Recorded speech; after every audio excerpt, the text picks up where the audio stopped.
You're listening to the Building Stronger Agents podcast, where we interview the top solo agents, team leaders, and brokers across the country to see what makes them thrive in today's market and beyond. Welcome to the show. Today, we are interviewing Danny Burgess, and Danny is in San Francisco, and he's got a team called Porchlight Bay Area, and he's going to talk to us today about team building, which everybody likes to talk about. And I'm very excited. We got to talk before the show, and he's got some really good information for us. And he's been a licensed agent since 2015. He started his team just at the end of 2020, and he's already got 16 agents on his team, and he's doing well over $100 million in sales. So, Danny, welcome to the show, man. Thanks, brother. Appreciate you having me, man. How you been? Oh, great. I appreciate I love getting agents that are selling over $100 million a year on this show, because obviously you got something right. Well, unfortunately, the goal was 200 million this year, and we're going to fall pretty short of that. But aim for the moon and land amongst the stars. So, well, I think, what'd you say, like 120 million? Last year we did 122. This year we're on pace to do at least 160. I'm hoping to get over 170. Wow. No one's going to think that's just stars. So you're doing pretty good. So I will. I want to. Well, that's one of the reasons I'm finding the traits of men and women like you is that they're always unhappy with where they are. Yeah.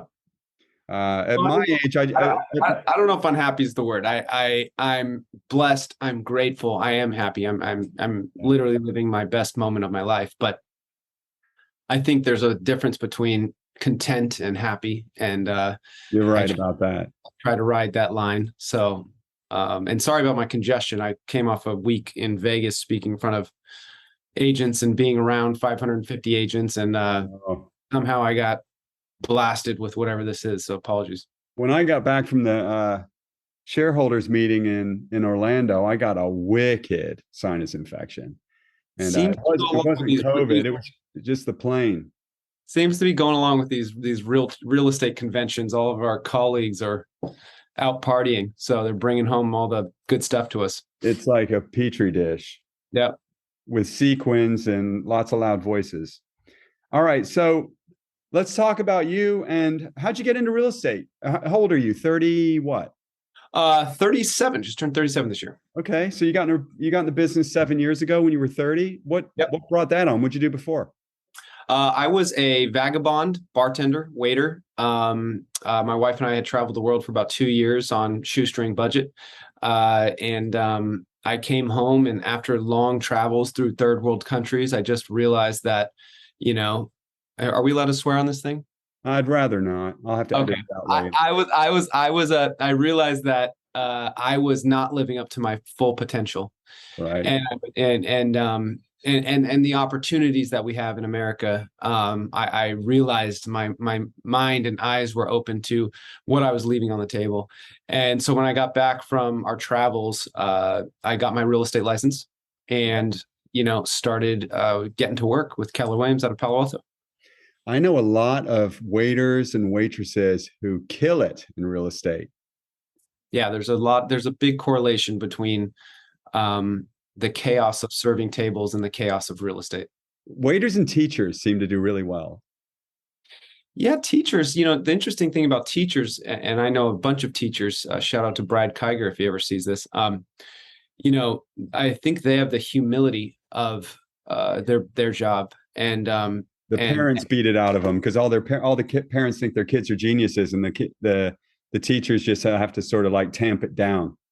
Yeah, they have this really even keelness about them, and I think they've dealt with chaos, especially like younger school teachers, like elementary school teachers, seem to be the ones that really pick up on this business and see the opportunity to help people. So yeah, it's interesting who does well in this business. Right, and then it goes far beyond that because there's people who you'd never think that would do well in this business, i.e., me. I'm a science experiment. My parents say I should be in a cubicle somewhere, not talking to people, and I managed to see the light and do pretty well. So it's open to everybody. It's all about taking action and being consistent about it. There's no other two better things you could say, for sure. So you got into the business. Obviously, did you start doing well right away? Did you join a team? Were you solo? Tell me what it looked like. Yeah, so my first year, I was a Lyft driver and Uber driver, and still working at a few restaurants, kind of in the mornings and in the evenings. And then in the day, I would do real estate. Pro tip for anyone trying to get into real estate: those are two really good jobs you can do and focus on. The 9 to 5 people have a really tough time getting into the business if they have to continue to work. The people who could find work around those hours of real estate are the ones who I see can kind of jump into the business a little bit more easy. But yeah, so I was Lyft Uber driver for the first year. I sold 2 homes my first year. Made 10 I beat grand. you. I sold 4 my first year. Well, but mine were, at least yours were California houses. Mine were 39.9 in Akron, Ohio. Yeah, but one of mine, my dad's business partner, threw a listing that he couldn't sell at me, and then asked for a 50% referral fee. So I'll never forget that. God. And I didn't know what referral fees should look like, so I thought, hey, it's an opportunity. Thanks, and I took it. Half a loaf of bread's better than none. Yeah, and I sold it. Anyways, year 2, we did 12 transactions, and year 3, 22, and I just kept building and building and building. And what's your average sale price where you are, like on your team? Last year it was 1.35. Oh God, I'm so envious. Yeah, 1.35. Ours is 230,000. Everything kind of evens out. We also have to buy a $1.5 million home to get a 3-bed, 2-bath. So, it's all evens out, I think. Shout out to Jesse Zagorski, who's in San Diego. He's my business partner out there, and he told me he had a 2,400 square foot home that's worth almost $3 million. It's like, in my market, you can find teardowns literally for that price. That's literal insane, teardowns. Yeah. All right, cool. So 22, your second full year, and then you said 2020 is when you started your team. So what led up to that? Actually, I started my first team in year 3 and really did everything wrong. Were you at EXP back then? No, I was with Keller Williams. Keller Williams. Okay. I was with Keller Williams. Started with Keller Williams. They gave me a really good foundation. And really grateful for everything that company did for me. They're a great organization. It really is. Now that we have other models and companies to look at, we're learning how to help new agents thrive in this model as well now.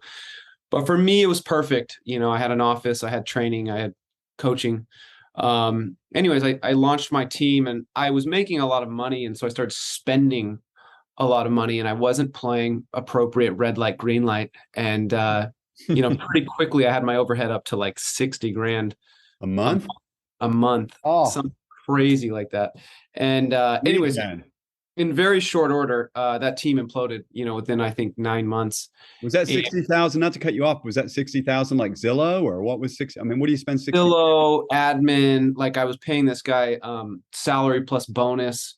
And he really pulled wool over my eyes. I just was taken advantage of there, but all just classic new business. Any entrepreneur out there, whether you're in real estate or anything else, they don't have a fundamental for business and numbers and profitability, which we rarely talk about in real estate. But right, I really learned some hard lessons that first year. So anyways, then I got picked up and I went and partnered with another guy and helped him run a team. It was his team, but I helped with sales and scripts and things of that nature. Yeah. I started in with some profit share with him as well. We separated our ways. I went back to solo. That's when I joined EXP. That was in 2020. That was in mid 2020, I believe. Yeah. Right. And what we'll get into why later. So you come over to EXP. I want to hear about how you, in 18 months, you've got 16 agents. I'm very excited to hear about how you got there. Well, I had a good base. I had 2 or 3 other agents that had kind of followed me over, asked me to launch my own team. Yeah. That's, and so I started with 2 or 3 really solid relationships. And these are producing agents, or were they new? These were semi-producing agents, selling somewhere between 5 and 10 homes a year.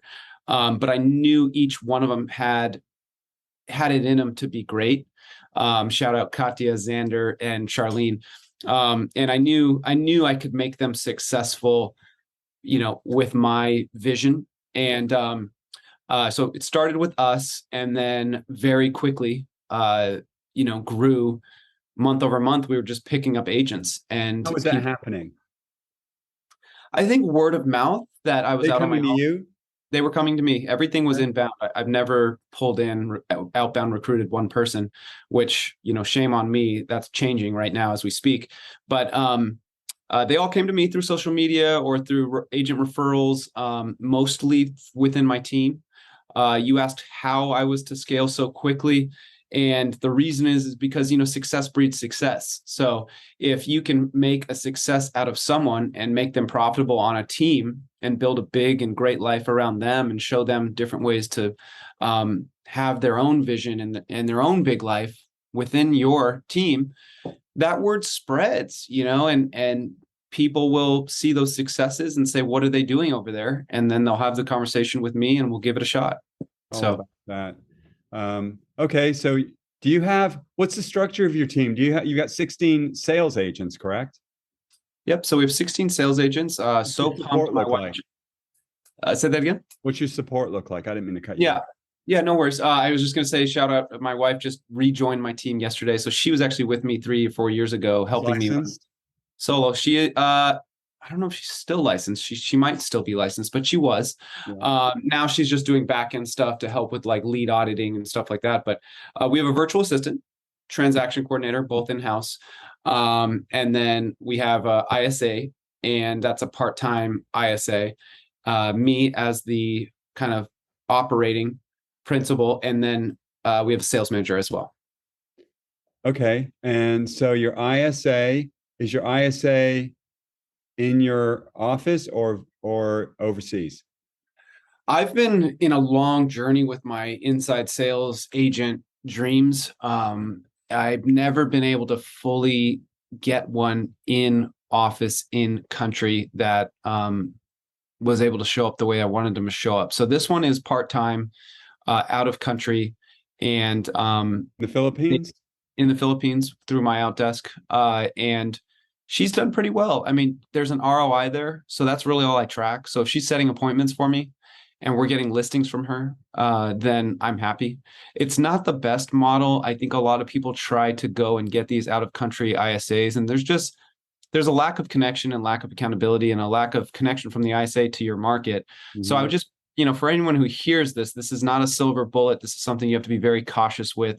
You have to choose the right person. I'd say 1 out of every 10 that you meet through these programs are going to be, effective. So this one is effective. And so we've kept her on, and we've kept paying the company for their services. So very cool. So this ISA, where is she getting the business from? For the most part, she dials cancels and expires for me, but I also have her on my pond and in new leads that come in that don't get picked up from the day before. So any lead that doesn't get touched the day before rolls over to the next day. She pulls that. She calls those immediately. She'll roll through canceled and expireds, and then she'll roll through our pond leads when she runs out of data.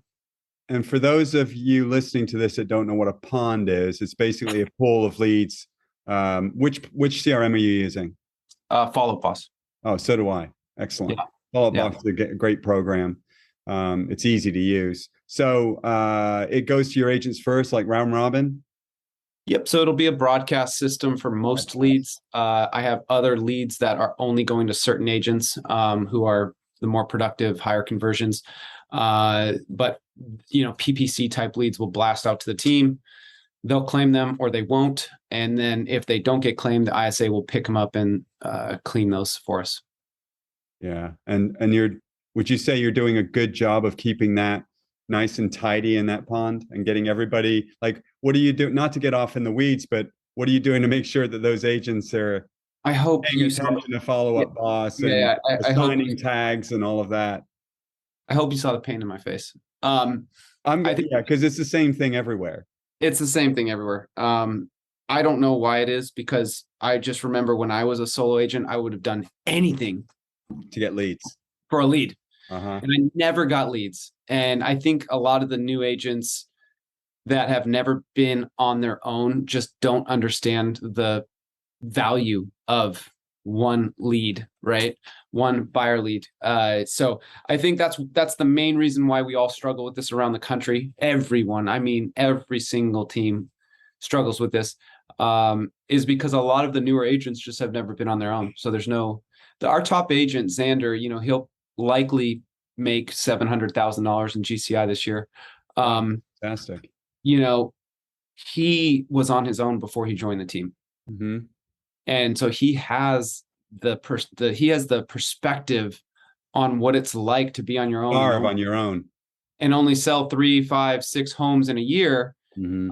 And then to have all of this support and all of the lead flow and the coaching, the accountability, it's coordinator. It's a big thing for him. So he has that gratitude and that perspective. And so no, we haven't perfected it. It's not tidy, but my wife literally has been brought on just for lead auditing. So every day she's going to be going into the database, looking at tasks, tags, stages.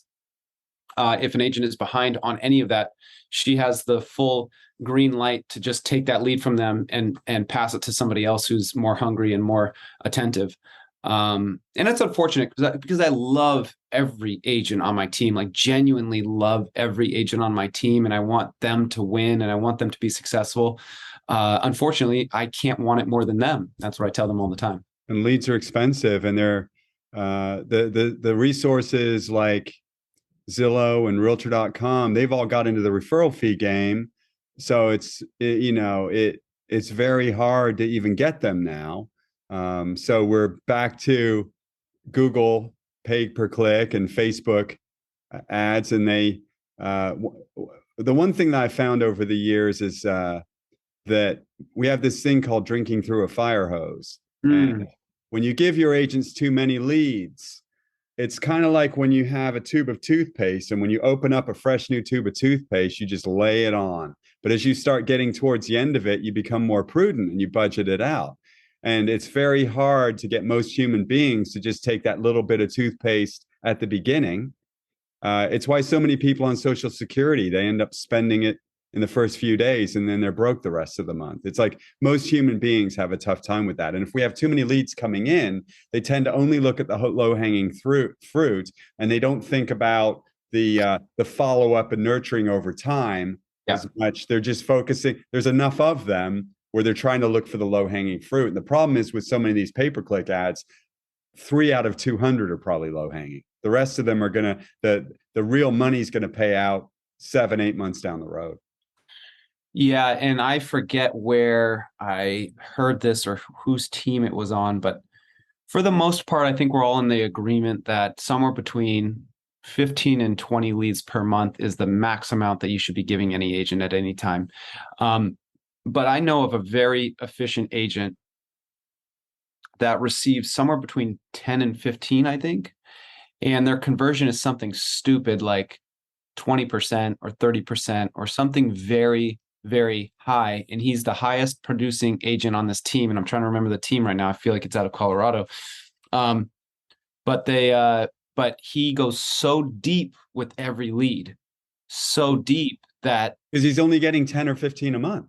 He only wants 10 or 15 a month. That's all he takes. And he goes so deep with every lead. He, adds massive value and massive presence to every single lead that maybe they're not buying or selling, but anyone they know that is buying or selling, they become raving fans. They're like, who is this guy, right? He's a superstar. He knows everything. He's right in front of us. He's all over us, right?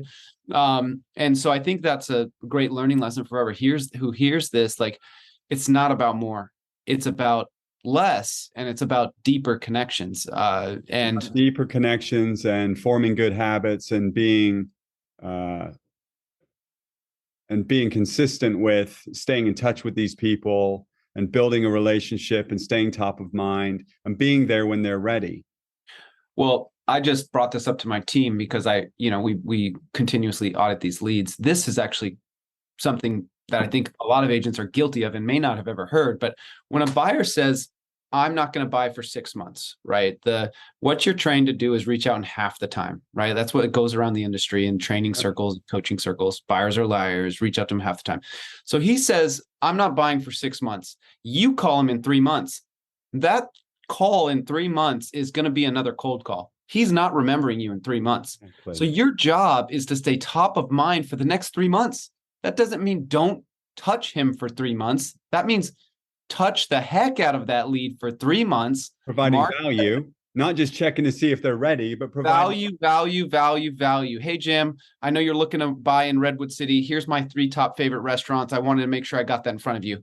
Next day, hey, Jim, bomb video via email. Hey, this just came out today. They just hiked rates up, 0.75%. We don't know what's going to do to the mortgage market.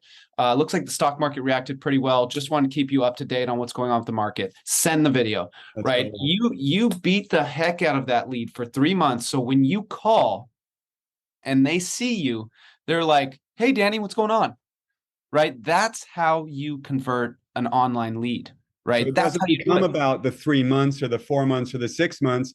They will more than likely shorten their time frame because you become part of their life. And like you said, if you're adding value like that, they're going to open up that link about your favorite 3 restaurants 100%.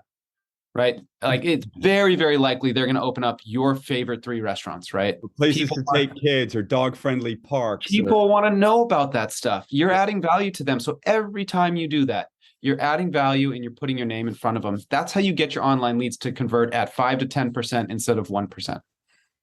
Yeah, because at the end of the day, we always talk about leads, but the end of every conversation, it's like 6 degrees of separation. I tell everyone, if you have a database of 200 people, you could sell 25 to 30 or 40 homes just off of that if you were providing a whole lot of value to them and you're not just calling to see when they want to buy or sell a house or if they have a referral for you. Yeah, and out of full transparency, I was horrible at that when I was in sales, like terrible. I was the cold calling, crazy, insane, pedaling through mud like guy, right? Every open house, every canceled expired, every door knocking opportunity. I was there. But my follow-up was terrible, right? And most agents' follow-up that's usually where most of us drop the ball. But now that I'm seeing it from a higher level, I'm realizing, and I'm seeing all these people around the country who are being effective. It's not about the numbers. It's about a certain amount of numbers, and it's about going super deep in those relationships. And when agents say that, well, Zillow leads are better or Realtor.com leads are better, or at the end of the day, these are human beings at different stages in the journey. Yeah. And Zillow and Realtor.com, Facebook, Google, they're all different types of funnels. Yeah. By the time someone goes to Zillow, in their mind, they're going to look, they want to see a house and they're open to talking to an agent, and you're going to pay dearly to get them at that stage. Oh, yeah. If you take them as a Facebook lead, even if they've got bad credit, it doesn't matter. They know other people. It's about developing a network. And if you find someone that's got bad credit, or as long as they're nice to you, those people you can't help if they're not nice. But if you've got someone who's generally nice and receptive, more than likely they're going to run into someone else who's looking to buy or sell a house at some point. And your referrals are far more, there's way more leverage in getting referrals than waiting for someone to buy or sell a house, as far as I'm concerned. Oh, 100%. I mean, you hear this statistic as well. Everyone knows 3 to 4 people every single year that are buying or selling real estate, right? Every single person. So every person that you meet, if you're close with 100 people and that very close, deep relationships, just with 100 people, I mean, heck, let's just say 20 people, right? That's 60 homes just in your sphere that could get referred to you. Yeah. So everyone has an opportunity to bring you business, and your job is to stay top of mind and be their realtor celebrity. Shout out to socialorchard.com, my business where I help realtors nurture their sphere with their Facebook groups. Social Orchard, baby. Go look it up. How many do you have in your group now? I only have 29. Okay. Yeah. So I've got 965. I know. Don't just work it, baby. Work it. Don't tell me again. All right. Until I'm at least at 100, don't bring up your numbers again. What did you say? I said, until I'm at 100, don't bring up your numbers again, because it literally makes me, number one, I'm super competitive.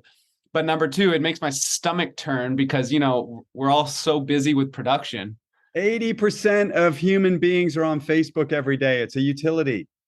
And 75% of women over 30 are on Facebook, and they are the decision makers statistically and stereotypically, most of the time. A lot of men will just stay in their house forever. They're the ones that keep things moving, Yeah. I agree. So if I always tell my sellers that I was like, we're telling the story to the wives. I said, when we're selling a house, that's why we have to make this thing look cute. We got to tell the story. We got to put the front entrance needs to be important. The kitchen needs to be important, right? We are selling to the wives because I know in my household who the boss is, right?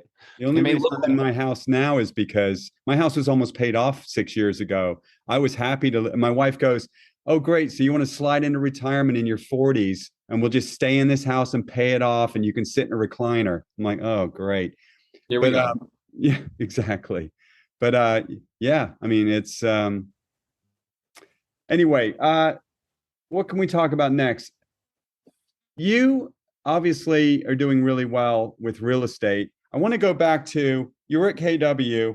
What made you were 30, you were 30. You got into the business when you were 30. I was 30. I think I was 34 when I left 35 when I 5. Yeah. 35. So obviously in California, things move really quickly. What does EXP look like where you are right now? And what was it like 2 years ago? It's not big. It's probably the 2 or 3. Well, Kenny Fast is in my market, who's my brother from another mother. And he's going to do over $1 billion in transactions this year. Insane. Bless you. I'd have to say we're one of the top 10 teams in the San Francisco Bay Area. Yeah. And I think maybe 3 of the top 10 teams are with EXP now. Wow. But not many 2 years ago. That's for sure. There was very little presence here, but I've never been one that goes off of worries about brand, right? No, a lot of the agents I speak brand to doesn't matter. Yeah, a lot of the agents I speak to, they're like, "Oh, I have to be with Compass. I have to be with Coldwell Banker. I have to be with Sotheby's." And the reality is, if you are leaning so hard on your brand, then everything can be taken away from you.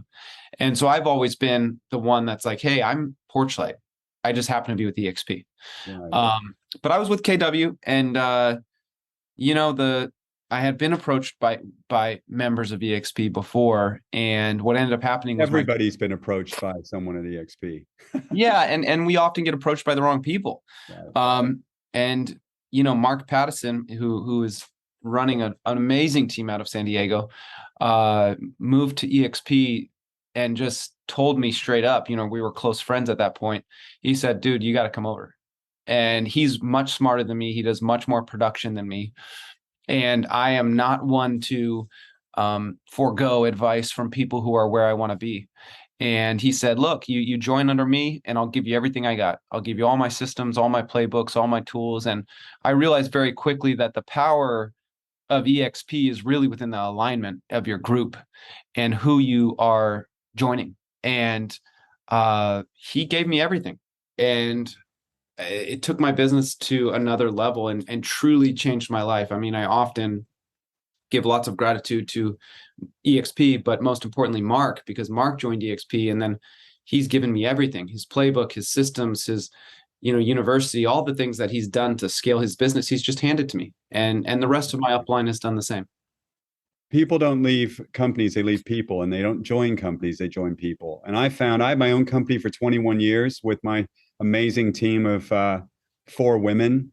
We have a guy, Isaac, now. He joined our team earlier in the year, but up until that point, it's been me and all women. My wife was the broker. She's obviously a woman. But anyway, we had our own brand, and it didn't mean, anything at all. And, having our own brand here, it's exactly the same thing. Same thing. Yeah. Except you have so many more resources and tools and the people above you supporting you. And that's what I found when I joined EXP. And I don't like talking about the company, quite frankly. I talk about the benefits and the opportunities selfishly that it provides me and my team. And this whole upline thing, it really all it is. I have access to men and women that I would never have access to. I Never. would have to pay thousands of dollars to have a board of directors like A month. Rosie Rodriguez and Rick Jiha, who was and his wife Casey, who were head coaches and trainers at Keller Williams. Yeah. Jesse Zagorski had a company of 21 agents, and he's amazingly successful. Brent Conley, who had a company of 350 agents. I mean, these people are, and the same to get to organization. To get in a room with those types of people for 3 days would cost you $2,000. Right. And I'm on that same level. I mean, I have Daniel Beer, who is the #1 agent in EXP.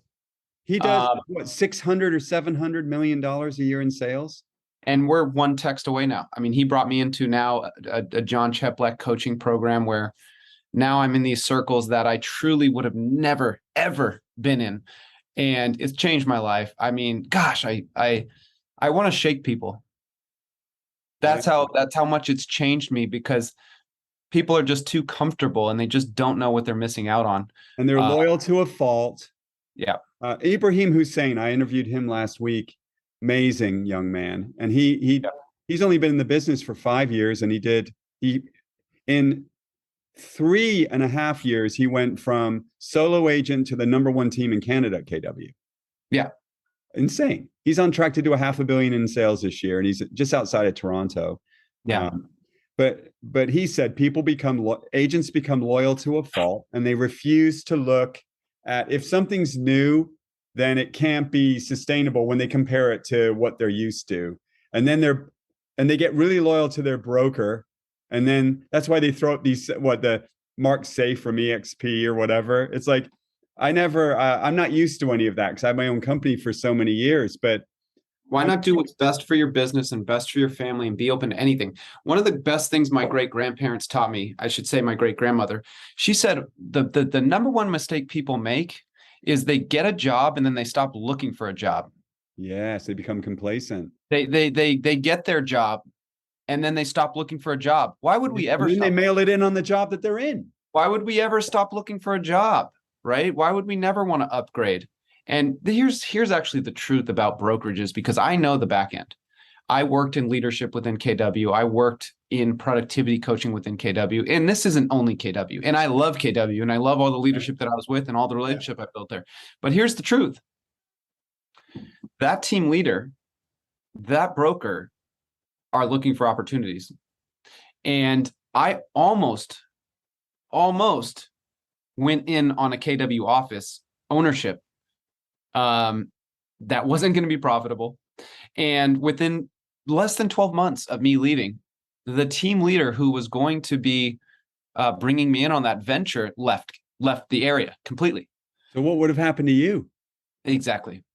And I mean, I look back on that like, whoa, holy moly, what a bullet.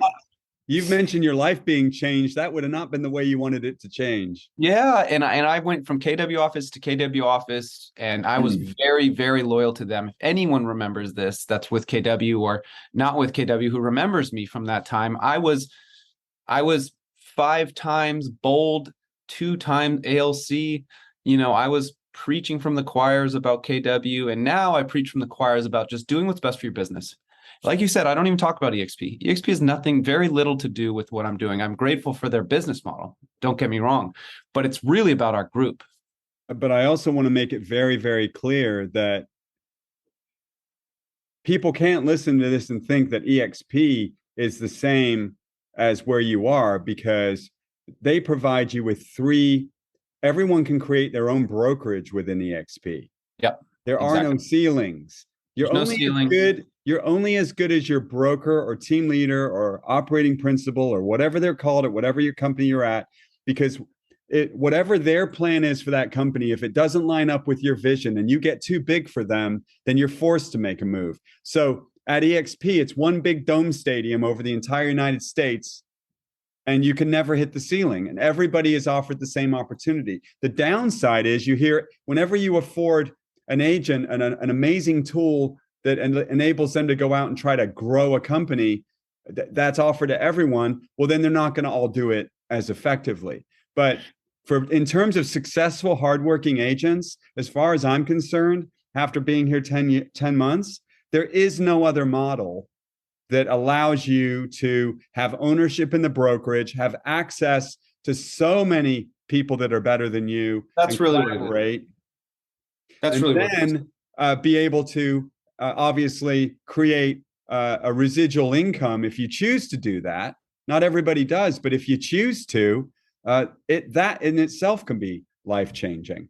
And I'm very thankful for that opportunity. I don't know of a better model either, especially for an agent like me, where I was. And there's so many agents right now that are probably between 20 and 40 unit sales a year, or maybe a little bit more, and they're thinking about scaling a team. Any agent that is right there in their career, there is not a better brokerage or model to be with, because you partner with you or me or anyone else that are at our stature and have the same kind of lineage as we do.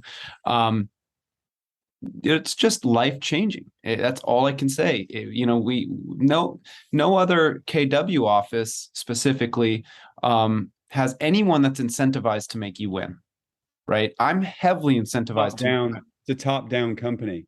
It is why no one really cares, right? And by the way, you and I aren't financially aligned at all. No, not at all. 0%. No. 0%. So with that, this podcast obviously brought it. Well, no, Social Orchard brought us together, but in my 21 years having my own brokerage, all of my friends that have been at Remax or large independents or at Keller Williams, they simply are limited by their walls. Yeah. And the market centers of the offices become ultra competitive. Unfortunately, the franchisors have created a situation where each office has to be incredibly protective of what they have, which in turn shuts down collaboration. Yep. It increases competition. It increases secrecy, and it shuts down collaboration, because it's like cells in a beehive. Each Remax office or Keller Williams office or Alam Panel office or whatever, they're all within. That's a little different because Alam Panel, they own them all. But that was a bad example. But Coldwell Banker, Century 21, any franchise company, they are all competing with each other. And the problem with that is that they don't, when you're competing with each other, it's very hard to open up any sort of collaboration. Here's the other thing that I think a lot of people miss, and even a lot of people miss within the EXP. At the other brokerages, your brokerage is within those walls, like you said, right?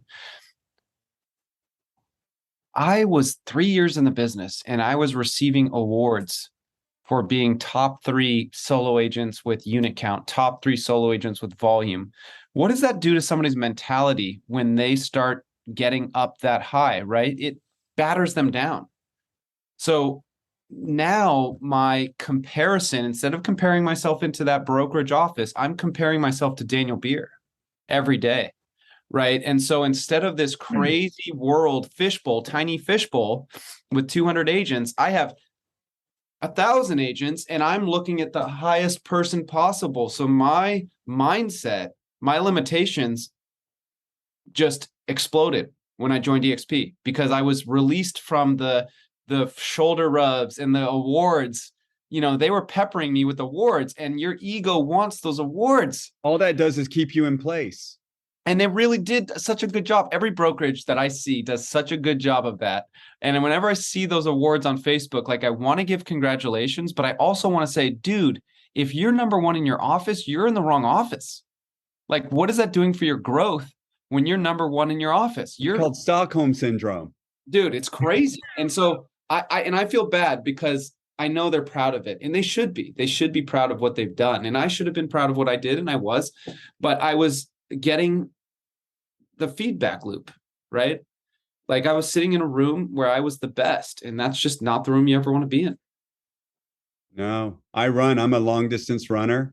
I only run with runners it's pretty easy for me to run with runners that are better than me if I want to be truly transparent. But I run with better people. I have had the same coach since 2008, and he has put me in touch. That was my collaboration. My coach would put me in touch with these other agents that he coached, and we kind of all formed this little kinship, right? But I just keep hearing over and over again that these other large fragmented brokerages, it's very hard to get anyone to truly open up to you. Did you find that to be the case? I mean, you just mentioned the awards within the brokerage, but not to other top. Not necessarily in our office. Like, we were pretty open. I'd say the luxury people that were like in the bigger markets, they were pretty closed off. I wouldn't say that Keller Williams actually has a culture of closed doorness by any means. I think they have an open. I think they have an open door policy, and I think everyone shares pretty well. I know other brokerages don't have that. I'm certain of that. But the one thing is, I can't call Ben Kinney. I love Ben Kinney. He's like an idol for me, but he's kind of like the Daniel Beer in my world.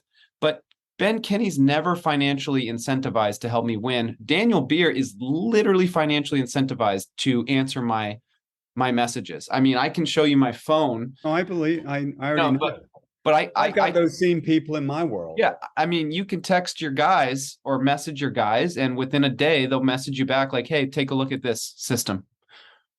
You just can't get that anywhere else. Just can't. Yeah. Your team, they've only been at EXP, right? Yeah, most of them. Yeah. So they don't know any. It's kind of like before, how you were saying that team agents that have only been on teams don't realize how good they have it. Well, your agents, they think everybody gets a Morgan Stanley ShareWorks account. Yeah, exactly. Yeah, no, they're very spoiled. They don't know it. No. But they're doing pretty well. I'm proud of all my agents for where they're at. And I always want more for them. So, but they're in a good spot. The other day, I learned from all of these conversations, but I've learned a lot from you.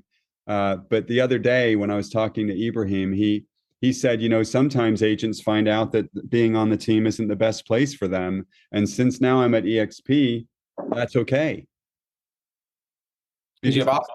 Because we're all financially aligned still. And that is the one team problem, in my opinion, as a team leader. And some mega teams, it's even a bigger problem, is this constant treadmill of growing agents and then having them leave. And if you're doing a good job as a team leader, at some point, these agents are going to feel like, because they're going to feel like they don't need to be on a team anymore.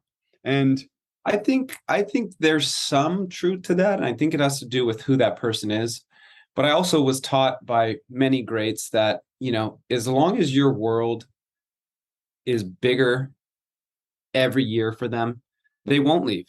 I truly believe, that I can create an environment where my guy Xander can sell 100 homes in a year. Yes, but that is because of you. That's not because of team structure. That is because you have created an environment so that I haven't lost my agents either. Yeah. But it's because Ibrahim said the problem is so many team leaders think that their agents are dumb, and they try to create situations that they assume they will live with. Yeah, try to keep them. They try to keep them. I want my guys to be as big. I want them to push me, to be better. But that's you, though. Yeah. That's the value that you bring to the table. And that's why some team leaders create opportunities, and they're constantly thinking forward so that their agents never run into a wall. Yeah. They're always trying to push the wall a little bit farther ahead of them so that they always have the freedom that they need. But that's something that you provide your agents, because there's a lot of teams, man, as you know, where it becomes toxic, and these agents they're constantly losing agents. Yep. And I've never lost an agent. I've lost one agent to a geographical. He left the area. I lost one to an integrity play, but or I should say they weren't a culture fit. Right. It's better to say that. I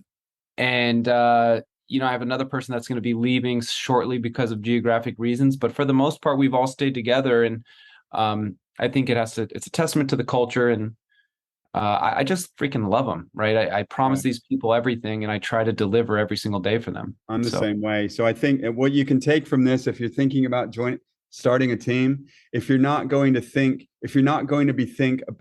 in the people, if you're not going to be in the people business and thinking about them and their growth, and you're only thinking about your growth and the total overall production of the team, that's a poisonous slope. Yep. You gotta, how I describe it is you're going to work for them every day, right? They're your boss. Whenever anyone has ever called me a boss, I just say, don't ever say that again. Like, I'm serving you, and I may be above you as a team leader, but I'm by no means your boss, right? I'm literally here to serve you. And when that stops, that's probably the day they leave. There you go. Well, listen, man, this has been a great interview. I really enjoyed the opportunity to talk to you. You've provided a lot of value to us, and I appreciate it a lot. Thanks, man. I appreciate you pushing me to be better as a EXP-preneur. It's been fun just hearing and talking to you over the last 6 months and watching your growth through this company. So, it's funny because I'm not my wife and I had our own company with our team, 3 core women. Then we added one. Then we've got our closing coordinator, and she's one of my wife's good friends. Same people for a long, since 2013. Mm-hmm. And I never wanted to bring agents to my company. I didn't want to have the hassles of it. We were selling 200 homes a year with 4 or 5 people, and that's fine. We were doing, everything was great, but all of my friends and my agents that I know, they see me now being very excited, and I'm not an excitable person. I'm a very black and white, high D person. And I've become such a cheerleader because I've been doing this for so many years, 34 years. I put kids through private schools, college. We go away for 2 months a year to Florida. I try my best to save as much as possible. I'm always scared of, very conservative. I'm not an early adopter. Always worried about running out of money and doing the right thing. But this opportunity at eXp Realty, where they've turned this whole model upside down and they make the agents the owners, and every decision they make, because I've sent Glenn Sanford a workplace chat message that he responds to. Dave Kennard, the president, likes my Facebook posts about my family and my daughter's graduation. Yeah. That is nuts. That's probably the same thing I was just talking, right? They come from a servant's heart, right? The agents are the boss instead of the boss being the boss. It's summit at the shareholders summit. And it's a true shareholder summit. We're actually shareholders. Dave Kennard came up to me. It's like, he's got 83,000 agents. He recognized me and came up to me and said, "Hey man, how you doing?" I mean, it's like, really? It's awesome. Insane. Their heads are, you almost start wondering, like, what are you on? How are you so nice to us all the time? And it's genuine, because all they care about is making decisions so that this business grows rapidly into the future. Retirement plans, healthcare, lead generation, free CRM. I mean, everything is about being agent centric, so that the agents are cheerleaders for the company. And that's what the whole thing comes from. And I've never seen anything in my 53 years on this planet. I'm a very cynical person. I've never seen anything like that. And I was at Century 21 for 11 years. Every other brand is like top down, and we're just stopped by that. We're limited by that. And here we are. Everyone's afforded the same opportunity. I keep saying it over and over again like a broken record. Well, it's unfortunate for the business, right? And it's actually quite obvious by the attrition rate. And hopefully 80% of agents drop out in 5 years. I think if agents had the support that they have here, or if they got that support at the companies they're with, they wouldn't be falling out. Because the only reason they leave the business is because it's not because it's a painful business. It's because they can't get their paychecks close enough together. Let's be real. Yeah, I mean, it's not necessary. It's not rocket science. No, right? It's not rocket science. This is a very simple business. I think this is, I don't know. I don't know every business there is out there, but I'd say this is if an alien human got transplanted and plopped right, in San Francisco, and he said, "Hey, I have to make $1 million a year. What should I do?" I'd say real estate. Dan Beers the other day, dude, I was listening to one of his Facebook Lives. I don't know Dan. I've never met him. He said, if you have 20 conversations a day, that's it. And you do it 5 days a week. Yep. 90 days from now to 120 days from now, your real estate business will not look like it does now, and it will never be the same again. You'll have more business than you can handle just from the conversations, because when I have a conversation with you today, now you go out and you talk to the people at a picnic or whatever, that energy of me calling and checking on you, by the way, no one else calls and checks on you. Mm-hmm. So when I call and check on you and I say, hey man, just wanted to see, it was in your area, wanted to see how you were doing. How are the kids? You're going to then go away with that positive energy. And if anyone brings up real estate, you're going to talk my name. And if I do that 20 times a day, 100 times a week, 410 times a month, right? So simple. That's all you've got to do, but nobody's that consistent. It's why I don't have a six-pack. I'll do a 30-day ab challenge, and then I'll give it up, just like prospecting. And you can't. So then when you try to get back into it, you just have sore abs and you don't have nothing shows for it. But if you're consistent, then you're just maintaining. I'll end with this. I think real estate's very simple, and I always feel very humble about where I've come from and where I've been able to get my family. But I also feel like, is this some weird joke that someone's playing on me? Because I'm just a hard worker. Right. I'm nothing special. I wouldn't say I'm necessarily smart, but I've been able to take truly a degenerate, vagabond, bartender human and transform it into basically a millionaire business owner, right? And I never saw it coming. And my passion comes from this emotion that you're seeing, is that I just wish all of my blue collar brothers and sisters could see this and say, like, let's just walk the freaking path. It's just not that hard. Like, let's change our freaking legacy through real estate. So I agree with you. And that's why I've been such a cheerleader. Now I'm here because one of the women who's on the board of directors when I was at Shareholders, she said, if you take any other national brand and you have agents sell exactly the same number of homes, 5 to 10 years down the road, their lives are completely different here. Yeah. And that is what I'm passionate about, because working day in, day out for 34 years and being accountable to other people on my team who have their own families and children and obligations. And I've been fortunate to have I haven't had any low points yet. I'm sure I'm due them at some point. We all go through, but I haven't had it happen yet. And I want agents to do well. And I do everything I possibly can to help agents, because I don't want them. There's no reason that you should fail in this business if you're just consistent and talk to more people. That's really all you got to do. Yeah. And remember to call them back.